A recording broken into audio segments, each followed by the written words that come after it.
All right. Well, thank you everyone for listening to this. The next talk will be by Premika, who I will now introduce.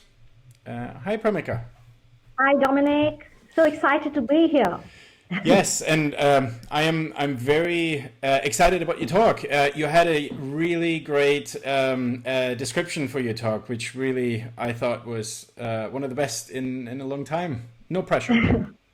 That's the best part of the talk, the Oh well, intro and the description. well, it's already lifting up my spirits. Well, everyone, this is Premika. She works at the GovTech? Singapore GovTech. Sorry, it's been so many words today. And she's helping Singapore basically get into design systems and something that I'm very close to a digital transformation of sorts. So with that, Premika, I'm going to give you the screen. You can Okay, share. I'm just going to introduce myself before I start Please. sharing the slides. No worries. So basically, I'm the UX lead at an agency called GovTech. So GovTech has been set up to help the Singapore government build out its digital systems. And basically, we tackle real world problems and we build government e-services that use technology to anticipate and to better serve the citizens' needs. So that's like a brief overview. I'm just going to share my slides now. I hope I don't have any tech issues. Just setting up.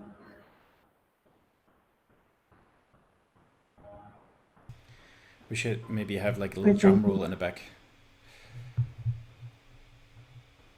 It's looking good. Can you see my slides? Not yet.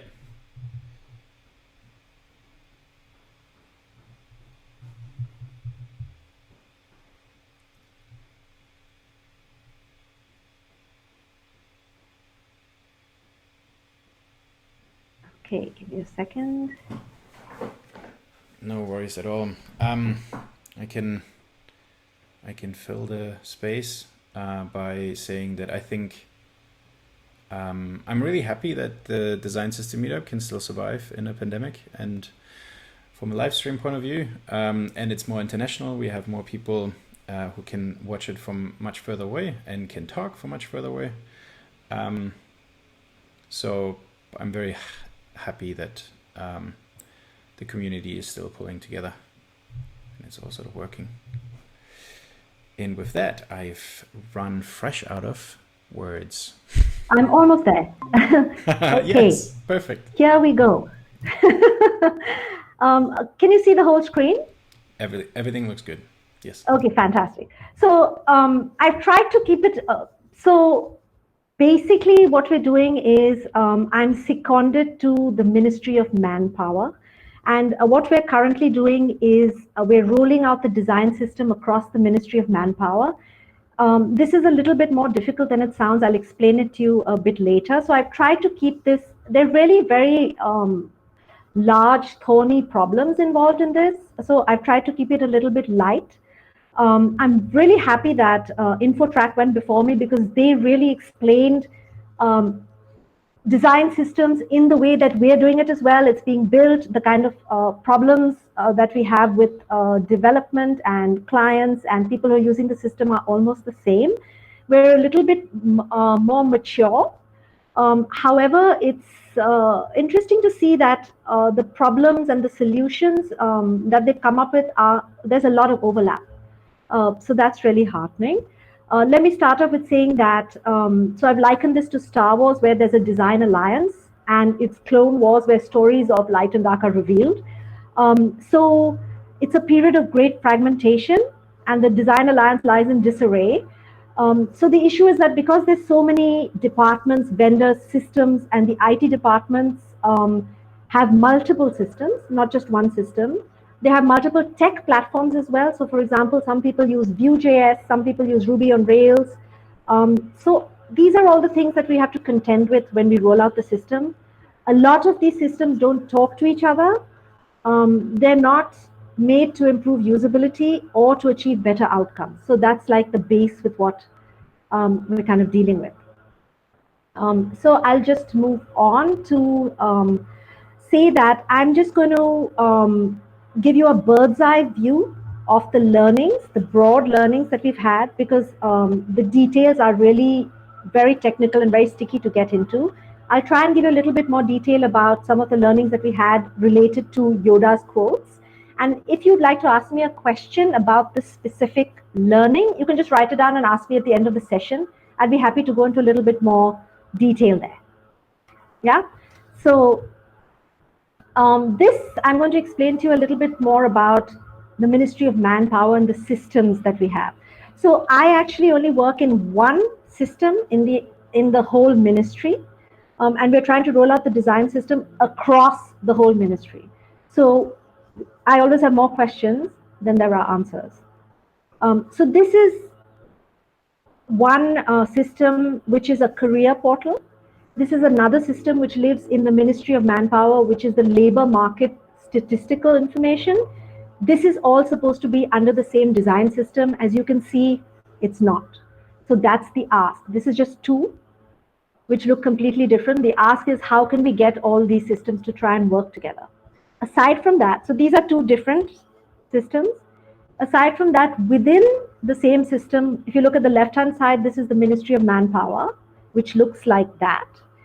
Within the Ministry of Manpower lives the labor market stat information, which looks different from the parent screen.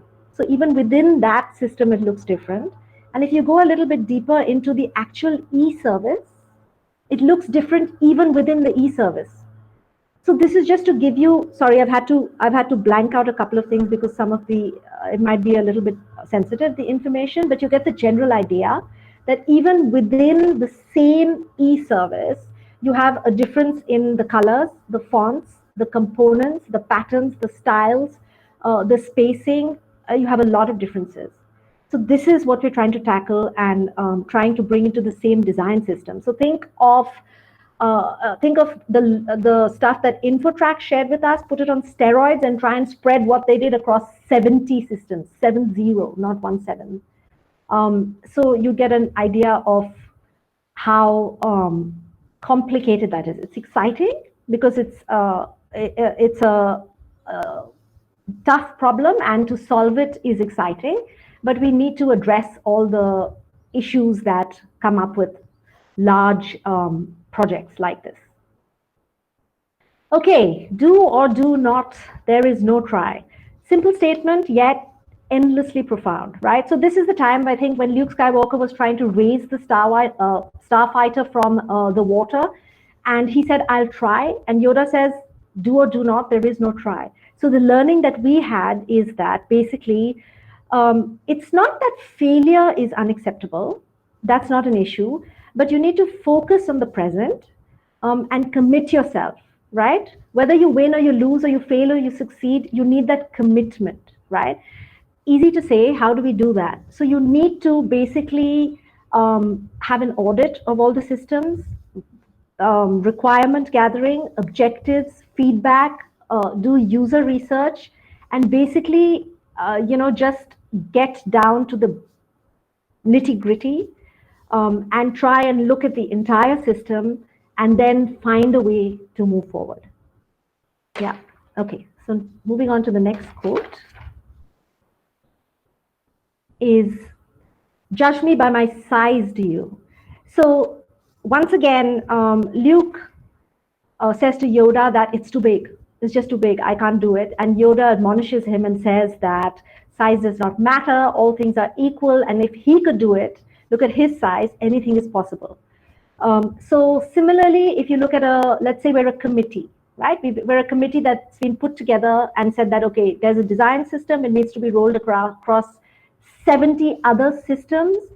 Are you too small to do it, or are you going to be able to manage, right? So then you have to think about, okay, how do I tackle this?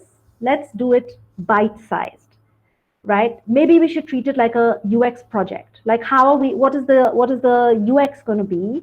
And I'm not talking about the UX of the design system. I'm talking about the user experience for the people that need to implement the design system. So other UX designers, the tech guys, the front-end developers, the back-end developers, the business people, the project managers, the business analysts, everybody needs to come on board. So you have to think about, okay, how am I going to get people excited about this? How am I going to get people wanting to embrace it? And they have no real reason to embrace it because they're already mature systems. They might not have their own design systems per se, but they've already got their UI, let's say the UI UX business processes in place. So we're asking them to really make quite substantial changes. So we need to think about the user experience. How are we going to get people excited about it and willing to come on board? What is the operating model going to be? What is the tech going to look like? Is it going to be, so we used to be on something called the government community cloud, and we're now shifting over to Amazon Web Services. We also have different front-end systems. Some people use Vue.js, some people use Angular, some people use Ruby on Rails, and those are all not easy to change or get around. So we have to come up with ways in which we can sell in the idea and have people make that change. It's all in progress at the moment, so I can let you know how we're doing, or if you have a specific question, you can ask me at the end of the session. There's no real right or wrong answer. I can only tell you what we're hoping to do or what we're planning to do, and then maybe in a different session, let you know how that worked out. Next quote, luminous beings are we, not this crude matter. So this is the point when Yoda is teaching Luke that the true strength of the Jedi is selflessness, believing in the connection between everything and letting go, right? So I've kept the image and the quote deliberately different because what's happened over here is that we have one design system that we're hoping to make the main design system, right? And then this leads to, so the committee is attached to this design system because it works. It's a mature design system. It's established. But we need to almost be at war with the other systems because they don't want to change to this design system. So we really need to think about how do we build that connection with everybody else? How do we make it flexible, adaptable? So for example, if you build components, so this is what InfoTrack was also talking about, like, do we make it loose or do we make it more flexible? Because we're a little bit mature, we've got a whole lot of components. We haven't covered every component because the other systems are different from our base system. So we need to build out new components for them, or we need to have them come to us and say that, okay, these are the components that you have, can we build on top? And you have to build that flexibility into your patterns, your styles, your components, so that other people can benefit from the maturity of your design system and build on top of it. And in the end, build out that whole design alliance across the 70 e-services. This is really something that you need to assimilate and digest and try and let go of your own prejudices and biases and attachment to the design system that you might have created and built from scratch, and really think about the greater good and how other people can benefit from the flexibility and the adaptability that you give them to use the base and yet build upon, right? The natural instinct for us is to protect the base design system because that's what a lot of us have been working on. However, a way to solve for this is that we do have a lot of sharing sessions and listening sessions. You really have to practice active listening to listen to, so you treat them as users, right? We're all specialized in UX design. You treat the other people who are managing the other design systems, all the different divisions and silos, as users, and you have to listen to what they bring to the table and what their pain points are, what is the friction, how much effort is it going to be for them to change, and how you can help them go through the changes. Okay. And then the last one is, the more we learn, the more we discover how much we don't know. So this is very interesting to me because we built out a mature design system with the styles and the components and the libraries, and we set it up in Figma on a shareable link. Everybody had access to it. The codes and the functionality of the codes were built in. You just had to like drag and drop. We have templates that are auto layout. So it's very easy for designers to get started on the system and build it out.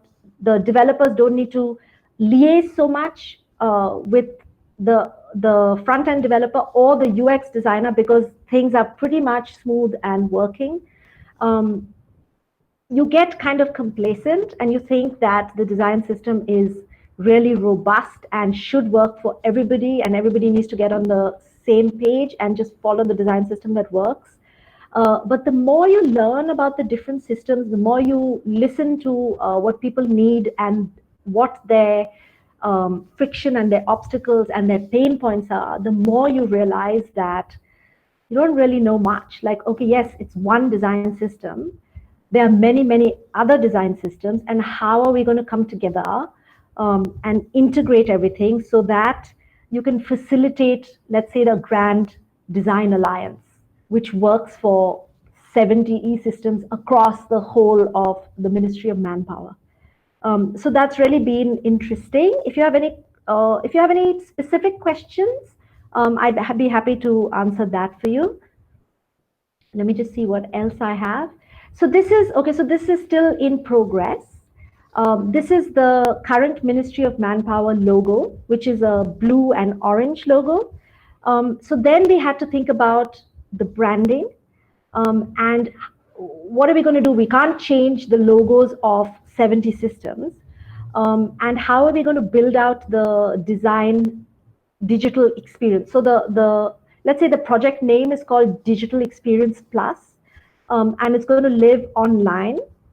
The design library is going to live online. The component styles, coding, functionality, documentation is all going to live online under this masthead of the Digital Experience Plus. And we had to think of a way to try and tie everything together without being seen as, let's say, a legacy system, right? Because we're trying to come out of the legacy system into this new world, new design alliance, new system. So this is just work in progress. But one way that we thought of moving forward is that, yes, we can make the logo a little bit more contemporary and modern. However, maybe we can tie it back by keeping some of the colors. And yes, we can have the core colors, but we also give people an option of having secondary colors. So you have primary colors, but you have a secondary palette. And if you're a system that works with colors that are completely different from this, you can propose your new color palette to us, and we can find a way to integrate that, as well as maybe have some secondary colors from the main design system, just so that it's cohesive and lives together as a whole. So that was one of the ways that we were thinking of moving forward. It's still in progress, so we're still talking about how we should go forward. And the next slide is basically how are we going to roll it out. So this again hasn't been implemented yet. It's still in progress. And we've had a lot of discussions about, no, we should stay in the primary color palette of blue and yellow, or blue and orange, which is the main Ministry of Manpower palette. And we finally are leaning towards saying that, okay, yes, we should have those as the primary colors, but it's not really feasible to have 70 e-systems in blue and orange. That's not really practical. It's not going to work out. So we thought that, okay, fine, since this is let's treat this as the first transactional website that we're going to build for the digital experience portal. First transactional website, let's say, in the new design system for the Ministry of Manpower. So let's try and shake it up a little bit and try and see if we don't use only the traditional blue and orange colors, can we add in a couple of complementary colors, let's say, for example, purple, and how would that look and how would that work? And then how would that enable the other systems to incorporate different styles, maybe different typography, or depending on how they want to move forward. And how do we think about integrated all that into one new super design system on steroids? So this is, again, still work in progress, but this is how we are heading forward. And then this is the last slide, which is your path you must decide, which means that depending on how big or small your design system is, how much flexibility you want to give other people, are you new, are you a mature design system, you need to take all those decisions based on where you are and how you want to move forward on your path. So I'm going to end here with just one thing more to say about a design system. What we usually try and do with a design system is that we try and make sure that it's a single source of truth, so that there's no confusion, that the design and the code is reusable, so people don't have to keep recreating. It's efficient, and we still try and keep the quality high. So no matter, you always run into design debt and technical debt, and the business need is higher than the design need, which is higher than the user's need, and stuff like that. So you really have to strike a balance, but try and keep in mind that it should be a single source of truth. It should be reusable design and code, and it should be efficient and have high quality. So I'm going to leave you with that, and I can take any questions if anybody has any. Thank you so much, Premika. That was a great talk and very well summarized in the end. How do you feel after it's done? I'd like to go on for like another 20 minutes, but I think people would fall asleep. It's really short and sweet. Yeah, I know the feeling. I'm the same. I've got a couple questions for you. The first question would be, you've mentioned about all the technologies that you have, obviously, in the government environment. How do you create? And you also mentioned in the end that you want to create artifacts that are reusable. How do you find the right balance between this is what we're going to build? And this is the technology these people use. Are you supporting all of them, or how do you deal with that? Okay, so it's kind of been a little bit easier for us, because what we have is we have one design system within all the 70 systems that we've agreed to use as a base. It's quite a mature design system. It's already built. The technology that we use is Vue.js. So the other systems that do not use Vue.js are going to have to start swapping into Vue.js. So you can imagine this is not a 6-month or an 8-month. It's going to be 2 years. It might be 3 years, because the thing is that the developers and the front-end developers are going to have to start learning the new technology. Then you're going to have to start swapping out the technology. So they're going to have to think about it's quite a I would say a wicked problem. They have to really think about how they're going to roll it out. But they do have it's a 2-year plan. Let's say it's not, guys, you need to switch and it's going to be 6 months. Too bad, you have to do it. Interesting. So in part, your design system also comes with a standard of how to build certain things, because you're setting a standard on what the framework is, and that's really interesting, and it's great that you can do that. Okay, well then move on to the next question. How do you organize an audit across so many people? What is the byte size that you mentioned? Very, very, very small. You take really small bytes. No, so what happens is that, yes, so you need to set up a team, very, very large team that deals with different things. Right? So when you do an audit of the system, you need to have an external audit, which means that from, let's say, the design council is auditing, as well as you have an internal audit, meaning your own people are auditing. So what's different? How much effort is required? What components can we use? Do we already use these components? Do we need to build new stuff? So that it shouldn't take more than maybe like 12 weeks. 8 to 12 weeks.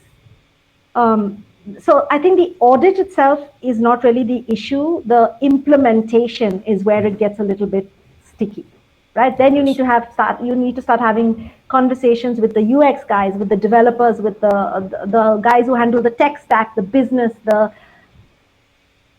product owners who are like, so what's going to happen to my release? My release is in 3 months. So how are we going to deal with that? So yeah, it's not the audit, it's the implementation. Yeah, fair enough. Yeah, it's a massive problem. I know what it entails, and kudos for sticking through it and still smiling. Baby steps.